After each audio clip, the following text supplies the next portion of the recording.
Hi, you're welcome to Breed Abundance, a channel focused on personal finance and development. This is where we learn how to make, manage, multiply, and master money. My name is Donya Kiriade, and today's video is actually a build up on what we discussed in the last video on new strategy. And this is based on my interaction with some people who have come to the conclusion that there is no need to set goals or that goal setting is a waste of time. And when I probe further, I discovered that the reason why they've come to this conclusion is because they've set goals over time and they ended up not achieving their goals. So they feel, why bother? If I won't get to achieve the goals, why set the goals in the first place? This video will address the major reason why a lot of people don't get to achieve their goals. Benjamin Franklin said, if you fail to plan, then you are planned to fail. There are many reasons why you don't get to achieve your goals, but one of the major reasons why you don't get to achieve your goals is lack of planning. Lack of planning. A lot of people set goals and leave their goals at the level of hope. I hope to land that dream job. I hope to get that promotion. I hope to save $1,000 in my account this year. I hope to be able to pay my children's school fees. Hope alone does not cut it. As hope is a good thing, hope alone does not cut it. Hope is an expectation or a desire for something to happen, and we all need hope to live in this world, but hope alone does not cut it. You need to have plans that will birth your goals to reality. Actionable plans are what you need to move your goals from the place of desire to your goals becoming reality. Goal setting is like getting on a journey to a particular destination, while plan is the map that will move you from where you are to that destination where you have in mind. So plan is very crucial and very important when we're talking about strategy for you to achieve your desired goal. A lot of goals remain as goals because they don't have actionable plans to activate them to reality. And the objective of this video is actually to show you practical ways of how to come up with actionable plans for your goals. So we'll be looking at two examples. I'll be looking at two goals, a financial goal and a personal development goal. Yeah, what do you expect? This channel is a personal finance and development channel. So the two examples will be based on this. So let's look at the first one, the financial goal. Let's take Janet as our case study. So Janet has a financial goal of saving $1,200 by the end of the year. That is one of Janet's financial goals. So practically, let's come up with actionable plans for Janet to achieve this goal.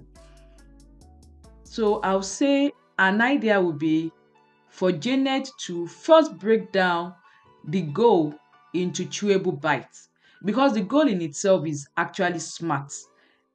It's smart because it's specific. She has a certain amount she wants to save. That's $1,200. And it is measurable. So at the end of the year, she can check how much she has in that savings account to know if she has achieved the goal. So it's measurable and it is achievable because it falls within our budget. So it's achievable and it is relevant because she has a long-term plan or goal rather of having financial independence or becoming financially independent. So in pursuance of this goal, she needs to start saving and investing. So she's saving $1,200 this year. So that goal is relevant to her long-term goal. And it's time bound. She has a time frame when she wants to get this money saved. So this goal for Janet is actually very smart. Good. So let's look at the actionable plans that will help Janet to achieve this goal. So one would be for her to break it down. Like I said, break it down into chewable bites.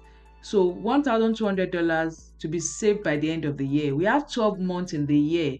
So all Janet has to do is probably to divide the $1,200 by 12 months, and that will give her $100 to be saved on a monthly basis. So this is a good step to break down that seemingly big goal into actionable or chewable bites. Then another thing Janet can do is to set up auto deposit on her account so that she's not tempted not to save it, or she doesn't get to forget to save that amount of money on a monthly basis. So with the auto deposit, the bank automatically, withdraws that $100 into whatever savings account she has specified. Another actionable plan for Janet will actually be for her to join a savings scheme, because Janet is an employee. So Janet can join a savings scheme in her place of work that will probably allow her to deduct the amount she wants to save from source. So that means before the salary is even paid into her account, this $100 is deducted from her account and sent into that savings scheme for her. So these are just few of actionable plans that Janet can come up with to get this financial goal achieved. Good or good? Yes or yes? There are so many more actionable plans you can come up with. So this is just a few of them, just to give you a glimpse of how to come up with actionable plans for your goal. So this is looking at financial goal. So the next one we'll look at a personal development goal. We keep Janet as our case study. So Janet has this personal development goal to actually read 12 books for the year. So she can start by breaking it down again. 12 books for the year, that will come down to 1 book per month. So she can have some actionable plans that will help her to achieve reading 12 books for the year. So what do you think? Can you come up with any actionable plan for Janet? Okay, so let me just mention few actionable plans that Janet can work with. So one would be, like I mentioned, for her to break down the number of books into 1 book per month. Then Janet can alternate between voluminous books and few pages books in between the months. Janet is an employee, so she commutes to work. If she commutes to work via public transport, she can read while on the road to work or while on the road back from work. And if Janet drives to work, she can get the audio version of the book and listen to it while driving to and from work. If Janet is someone that actually needs support or accountability to stay consistent with book reading, another thing Janet can do is actually to join a book reading club that will keep her consistent and accountable to her book reading goals. When it comes to coming up with actionable plans, one thing I've discovered is that your mind will usually come up with excuses on why you cannot actually carry out these actions, and reasons why these plans cannot work. And sometimes these excuses are quite genuine.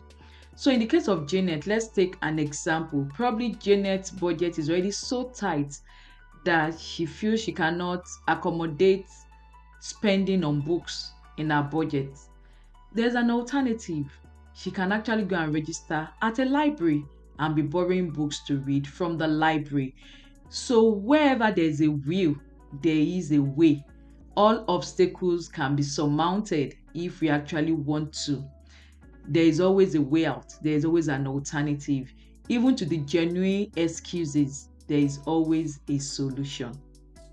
I mentioned earlier that your plan is like a map. Have you noticed how when you use your Google map or whatever map you use, that it gives you several options to get to where you're going to? That is the same thing your plan is supposed to achieve for you. So while coming up with actionable plans that can help you to achieve your goal, you don't come up with just one plan for a goal. I suggest coming up with minimum of 3 plans for every goal you have. And the reason is because if one plan doesn't work, or if one plan fails to work or stop working at some point in time, you can up on the next plan without getting stranded. So in the case of Janet, if the main plan for Janet to achieve reading 12 books for the year is to read while commuting to work. And in the course of the year, our office decides to shut down the physical location and ask everyone to work from home. We all realize that reading while commuting to work will no longer be an option because there is no commute to work anymore. So she will need to opt on the next plan, which could probably be reading 30 minutes to bedtime. That is the advantage of having more than one plan to achieving a goal.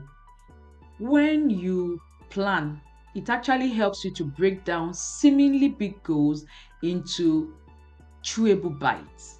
And that gives you the motivation to see that your goal is possible. So from this video, we'll be having 2 action maps.